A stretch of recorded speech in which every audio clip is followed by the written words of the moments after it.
People like a war. I know you shouldn't say that, but this is a war. This is a war about, having our fauna and flora destroyed by these things we've imported. Most people think trying to get rid of mammalian predators across the whole of New Zealand is outrageously ambitious, so ambitious that it's not at all possible.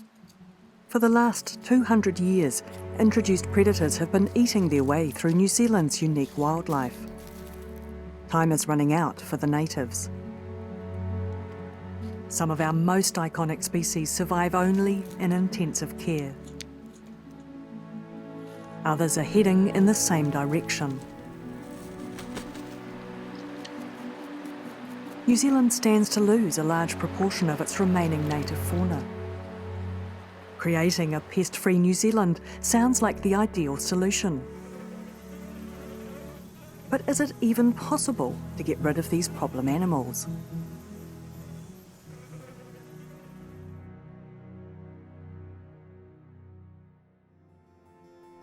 In rugged and wild Fiordland, the Department of Conservation is rising to the challenge. It has an ambitious plan that's pushing the science of predator control to whole new levels. Rangers are tackling islands unprecedented in their size, indeed, some of the country's largest. It's a multi-pronged campaign, each expert fighting their own unique battle. So the winds. Pete McMurtry is leading the most ambitious charge. My first task is getting rid of the stoats. I've been working on this for a long period of time, so I've got a real desire to complete the task. But it'd be great to have somewhere that has no stoats hassling all these native animals that we've got. It all takes a lot of resources, a lot of energy, motivation as well. Got to have fun out here while you're doing it. Some of it can be pretty drab, and you got to keep the motivation up, particularly if you're getting really bad weather for a succession of days, which can easily happen out here. You've got to keep the morale up. It's a lot of fun. Secretary Island is one of Pete's main battlefronts. So the stoat will come into the entrance hole over here. As it steps over the plate, the trap sets off and whammo, kills the animal. Pete's traps are deadly efficient. With the stoats in decline, Secretary's natives are bouncing back. But the success has had unexpected consequences.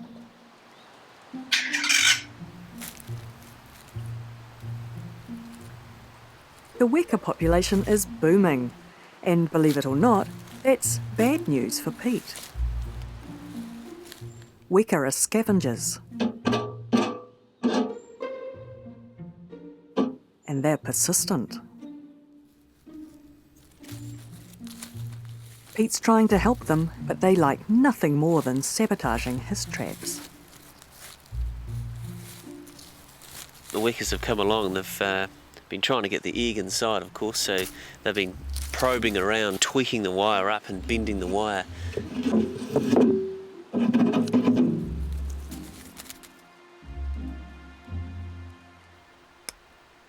Weka aren't the only thieves on the island.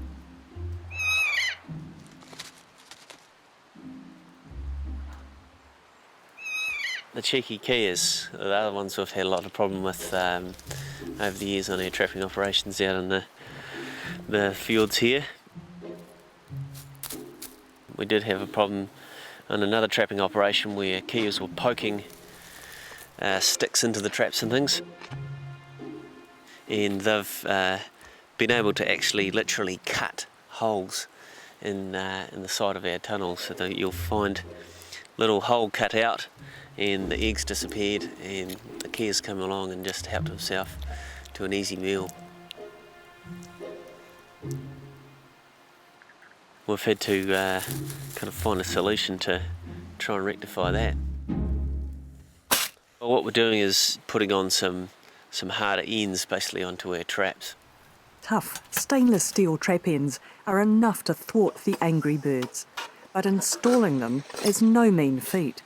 Pete has over 3,000 traps scattered throughout the Fiordland Islands, and they all need modifying. These stainless steel ends are quite heavy, and you certainly know if you've got even a pile of 20 is quite a lot of weight.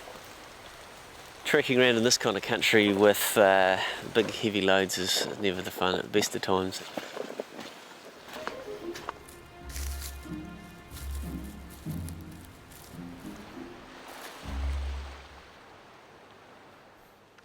Once an island has been cleared of predators, vulnerable natives can be reintroduced. And that's Hannah Edmonds' speciality. Hannah is on a mission to return some very special creatures to Anchor Island. But to find them, she needs to go north.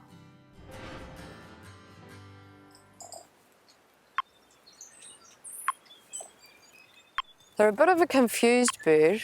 They tend to live in burrows during the day, so we're going to have to dig them up.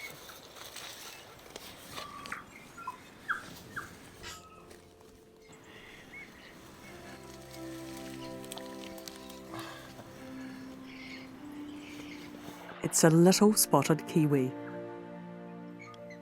At only 1 kilogram in weight, it certainly lives down to its name. It's a miracle that we still have this species. They used to be common in the South Island, but due to predators they're now extinct on the mainland. 100 years ago, 5 little spots were brought to Kapiti Island for safekeeping. Today those 5 have become 1,200.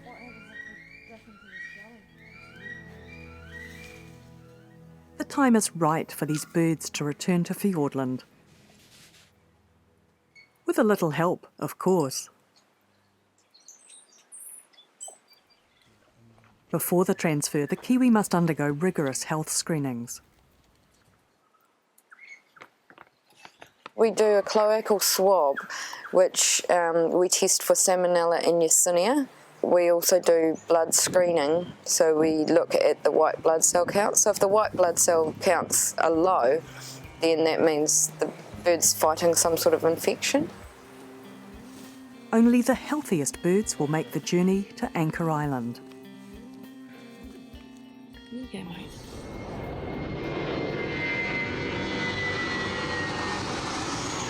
Two weeks later, Hannah is back in Fiordland, ready to receive the birds. But not all has gone to plan.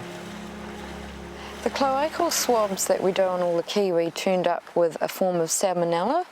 At present, the lab is still testing what strain of Salmonella that is. If we transfer birds that are fighting the infection, they may well die as a result of the trip, and we just can't risk that. It's also a biosecurity risk as well, because it brings a disease into a place that may not have that, you know, and puts other species at risk, such as kakapo. Everything everybody has worked so hard for in making Anchor Island pest-free could all be at risk if we did introduce birds with a disease. The transfer has been postponed until the kiwi are deemed healthy. Translocations are a delicate business, and removing predators is just the beginning of a much larger process.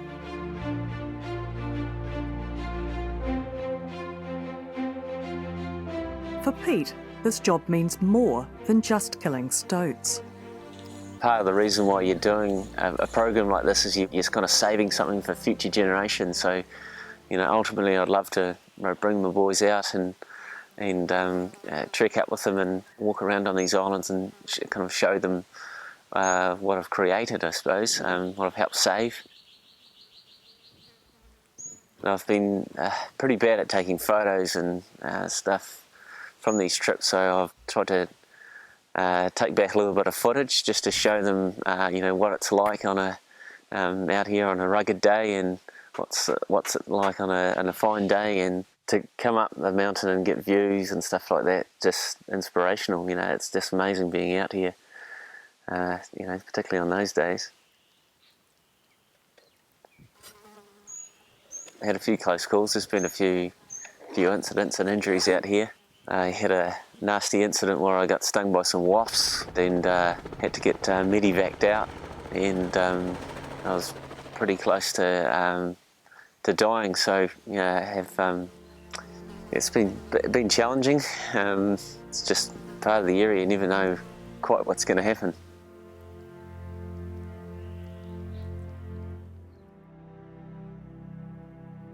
Pete's old school methods are effective, but laborious. One expert is hoping to shortcut these hardships by embracing new technology. Norm MacDonald is a hunter. He's been enlisted to eliminate the last 12 deer from Secretary Island. Historically, on eradication projects, 90% of the budget has been spent in trying to remove the last 10% of the animals. We're trying to evolve eradication so they become more efficient. It's essential we get every last deer, otherwise eradication will fail. Studies have shown that even just a single deer can change the entire structure of a forest.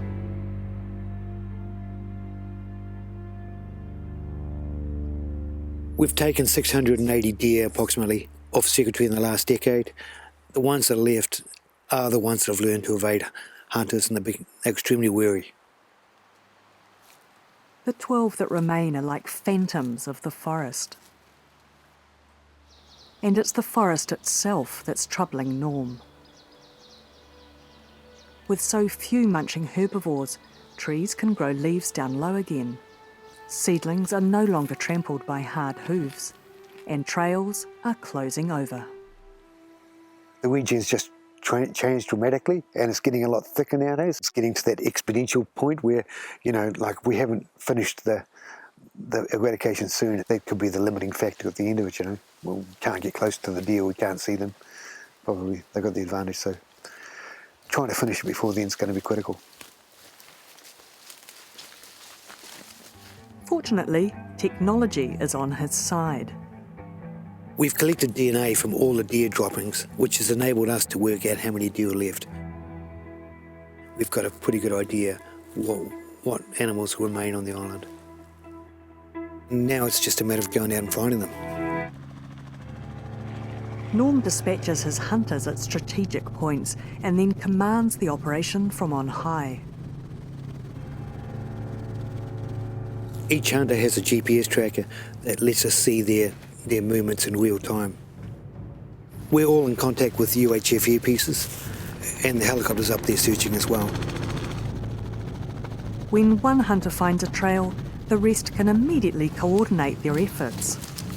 Jordan from Dave. It's something I think the dog's getting pretty keen.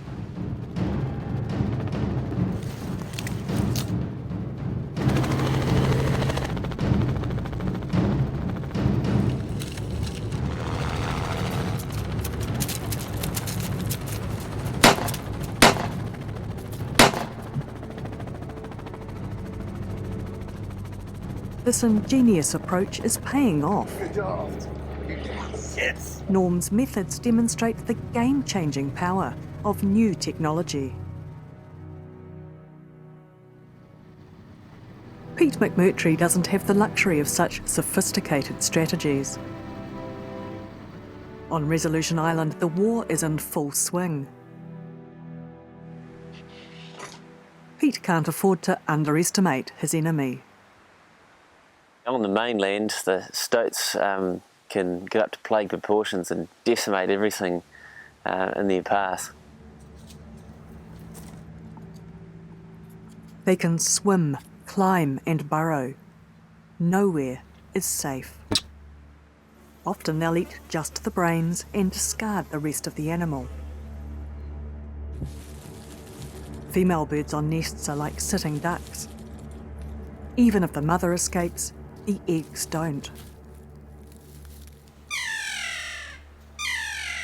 For species like Kia, breeding females are disappearing at an alarming rate. Males now make up the bulk of these populations.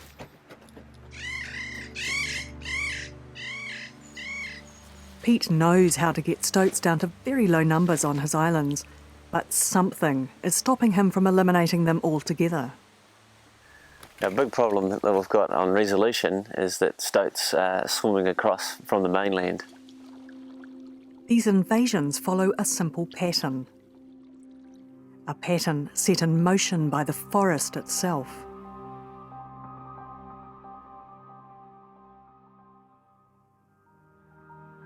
Every few years, every beech tree in the forest goes to seed simultaneously. They can cover 1 square metre of ground with over 5,000 seeds. This phenomenon is known as massed seeding.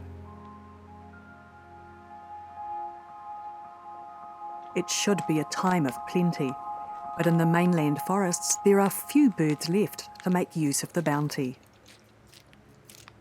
Instead, the seeds trigger plagues of rats and mice. The stoats respond in turn.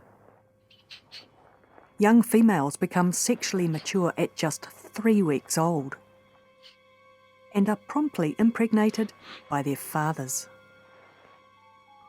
This ensures that when a female goes forth, she'll multiply, even if there are no other stoats about. For the rest of her life, she'll be pregnant from one mating or another. A female stoat is a walking time bomb. The waters that separate Pete's Islands from the mainland offer little challenge to an animal that can swim 3 kilometres. Pete is leaving nothing to chance. He and his team set up traps to measure just how much beech seed is dropping on the mainland. Ink cards baited with peanut butter provide another low-tech surveillance device. Tracking tunnels are one of the more reliable ways of gauging how many rats and mice are around in the forest. Pete wants to intercept the vermin before they can swim to his islands. He fortifies the mainland shoreline with extra traps. But in a mast year, even this might not be enough to keep the islands safe. Pete has an enormous job ahead of him.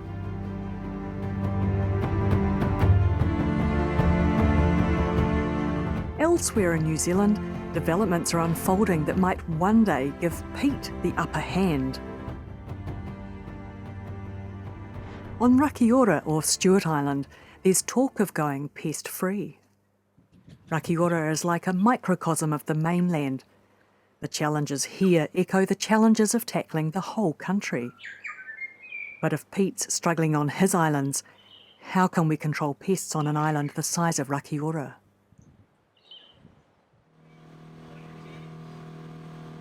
Aaron Peters is here to trial a new generation of weapons in this war on predators. Now this little project on Native Island is to attempt to eradicate possums and rats using good nature automatic traps. So a new form of animal pest control. And when the trap is triggered, a striker strikes the animal, either the rat, the stoat or the possum on the head, and that produces an instant irreversible unconsciousness, therefore as good as we can get to a humane death. But the best bit is that the traps automatically reset, meaning a lot less labour. A single gas cartridge can kill 12 possums or 24 rats before it needs replacing. Without sounding swell-headed, we lead the world in pest control, innovation in pest control methodologies. All over the country, crafty Kiwis are coming up with humane and efficient ways of dispatching predators. At Lincoln University, we're extending the use of PAP, para-aminopropionate, which is particularly good for stoats and feral cats. PAP Fat forms hemoglobin, and so that means that the blood can't carry oxygen. It's a bit similar to carbon monoxide, so the animal will just sort of get sleepy and then dies without waking up. Engineers in Auckland are experimenting with PEP and their new Spitfire traps. So when an animal activates the trap, gets a shot of toxin on its abdomen, it then goes and preens that off, ingests the toxin and then dies. Long life lures are the key to these devices. For us to have a unit out there for a year, we need to have an effective lure that's going to work throughout that period. Back in Christchurch, scientists are searching for the best way to apply these lures. So sort of targeting different lures at different times of the year to depend on what the animal's needs are at that given time. You might use a food lure like a bit of rabbit in winter time when they're in need of high protein. You'd use a sex pheromone potentially when they're in the breeding season, so that might be more successful as a lure than a bit of rabbit. But Rakiora has one challenge that research and development can't solve. It's a habitat island. Not everyone in the community shares the pest-free vision. Some people don't want toxins on the island. Some people don't want to see a change in the way they come and go from the island. So biosecurity, people don't want to see that change to their lifestyle. And some pests have special values. The hunting economy on Stewart Island is quite massive. The deer have quite a strong economic value to this island. With a pest-free Rakiora, we won't go near deer. This has seen a change in scope of the Rakiora plan, from pest-free to predator-free. Defining what's a pest is essential. This isn't our Turanga Waiwai, it's the local people's Turanga Waiwai. So 400 people live in Alban, and if they're not interested or not happy with the methodologies or the eradication or any part of it, then it won't go ahead. So we all must agree on ways forward, and the most important people of the community with what they would like. It's a sentiment that rings true for the whole country. Getting public support for a pest-free New Zealand is just as necessary as the new tools and techniques. Everything's in our favour now with technology and the development of helicopters and cars and boats and four-wheel drives. We've got the ability as human beings to achieve this, especially now with the advances in all forms of technology. So yeah, I think it's actually quite easy to do it now. It's just, again, whether we have the will to do it.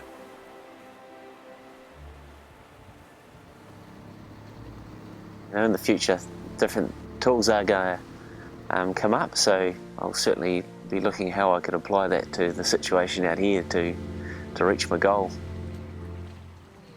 I reckon it's really important to push the boundaries and see what we can achieve. If you wait till you've got the perfect solution to do something like this and then you do the whole country at once, you'll never ever get there. I think the big mistake people make is to think that one day we're going to wake up or whatever with the weaponry in the world to make New Zealand predator-free, and I'm saying no. That will come as a result of all these efforts that are already happening. Oh, it is. We know there's 4,000 projects out there. These things are happening. People want to do stuff. They really do get inspired by it. So that's 90% of the battle, you know. If you've got people feeling it here, it's going to happen. All right, guys, back to it. Let's go.